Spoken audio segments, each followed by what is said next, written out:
แม่หลายคนหลังเกิดจะเจอปัญหาท่อนมอุดตันเอามันเป็นแบบใดท่อนมอุดตันก่อนอื่นแม่เป้าจะมาเว้าถึงอาการของท่อนมอุดตันให้ก่อนเนาะท่อนมอุดตันมันก็จะคือเต้านมค่ะมันเบ่งมันเจ็บมันคำแล้วมันเป็นก้อนบางทีกระแดงบอลก้อนนั้นซูนกับได้เจ็บบางคนน่ะจะหู้ซึกแบบนมเบ่งแต่ปั้มนมบ่ออกถ้าว่าหู้ซึกว่านมเบ่งขึ้น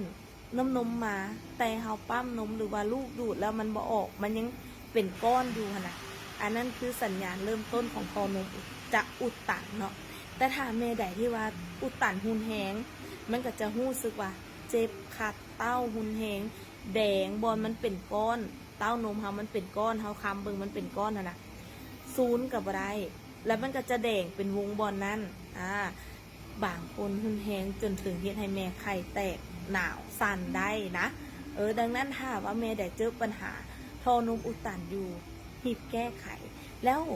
สำหรับแม่ใดที่เป็นอยู่แล้วแก้ไขได้แล้วแต่มันก็กลับมาเป็นอีกได้นะมันบ่หมายมันบ่ได้หมายความว่าเฮาแก้ท่อนมอุดตันแล้วนวดให้มันละลายแล้วมันก็จะบ่กลับมาเป็นอีกบ่มันจะกลับมาเป็นได้ทุกเมื่อที่แม่ตกห่อปั้มแม่ทิ่มห่างระยะการดูดทิ่มห่างระยะการปั้มแม่ปล่อยให้เต้านมข้างน้ำนมข้างเต้าบางคนปั้มนมบกเกียงเต้ามันจะมีน้ำนมส่วนท้ายที่มันเป็นไขมันมันข้างเต้าพอมันข้างเต้าเขาปุ๊บห่างกายผลิตน้ำนมใหม่ขึ้นมาทับถูกแล้วไขมันอยู่ในน้ำนมที่มันข้างเต้าของเขาค่ะนะมันก็จะไปอุดตันตามท่อนมเฮ็ดให้น้ำนมเขาไหลบดีน้ำนมเขามาหน่อยจากน้ำนมที่มาหลายๆกลายเป็นน้ำนมมาหน่อยลงก็มีเนาะดังนั้นแม่สำคัญคือแม่ใดที่ว่าให้นมลูกอยู่บ่ว่าจะปั้มหรือว่าดูดก็ตามอย่าปล่อยให้นมเบ่งเนาะการที่ปล่อยให้นมเบ่งเกิน4 ชั่วโมงมันจะเฮ็ดให้ห่างกายหับหู้การผลิตน้ำนมน้อยลงพอหู้ว่ามันเป็นแบบใดแล้วสำคัญคือสาเหตุอาหารการกินที่เฮ็ดในท่อนมอุดเนาะตันเนาะก็จะมีพวกขนมหวานเค้กเบเกอรี่พวกที่เป็นมันถามว่าถ้าเป็นมันแบบนี้จะกินประเภทพวกประเภทพัดได้บอกกินได้แต่ในน้ำใส่น้ำมันน้อยๆมันก็จะหลีกเลี่ยงการไปเกิดเป็นไขมันอุดตันท่อนมเฮาเนาะมาเบิ่งสู่วิธีการแก้ไขเลยสำหรับแม่ใดที่ว่าเป็นแม่ให้ลูกดูด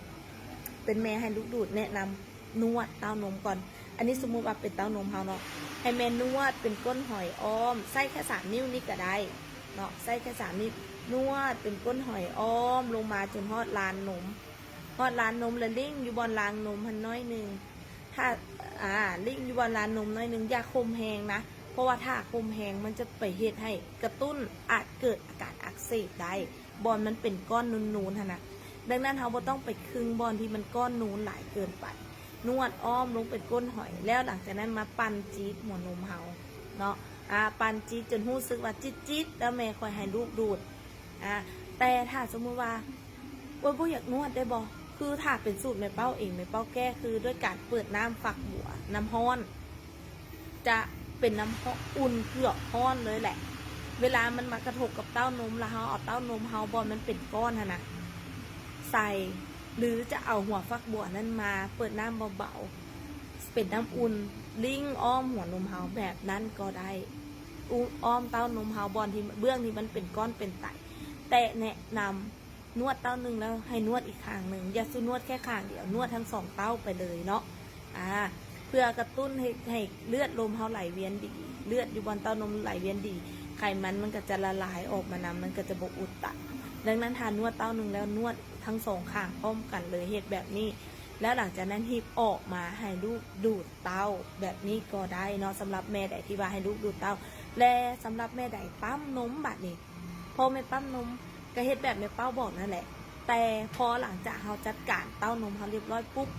ให้แม่หีบปั๊มนมให้ได้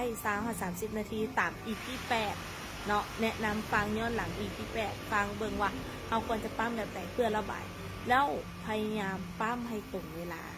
เนาะพยายามปั๊มตรงเวลาอย่าปล่อยนมข้างเต้าเกิน3 หรือ 4 ชั่วโมง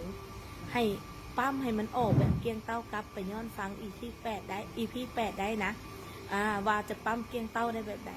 แล้วอย่า ไปปล่อยให้นมเบ่งนมขัดเต้าอีกบางคนจะเข้าใจว่าเอ้ยนมเบ่งน้ำนมมาน้ำนมไหลดีบ่แม่นนะถ้าว่านมเบ่งมาทุกชั่วโมงแสดงว่านั่นแหละเจ้าปล่อยให้นมข้างเต้าพอน้ำนมข้างเต้าน้ำนมผลิตขึ้นมาใหม่ปุ๊บมันก็จะผลิตขึ้นมาแล้วมันเต็มเต้าได้ไวก็เหมือนน้ำเขาเจาะหนึ่งเขาเต็มเจาะเขาลินน้ำออกแค่ยังโบฮอดครึ่งเจาะ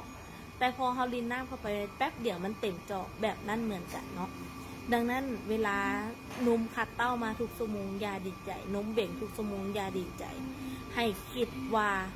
เดี๋ยวท่อนมเขาจะอุดตันเขาต้องหีบระบายน้ำนมออกจากเต้าอย่างน้อยปกติ2 ชั่วโมงผลิตมาขัดเต้าข้างหนึ่งยังดีหรือ3 ชั่วโมงขัดเต้ามาข้างหนึ่งก็ยังดีเนาะอย่าปล่อยให้นมเบ่งทุกชั่วโมงเพราะว่ามันจะเป็นอันตรายต่อเฮ็ดให้น้ำนมน้อยลง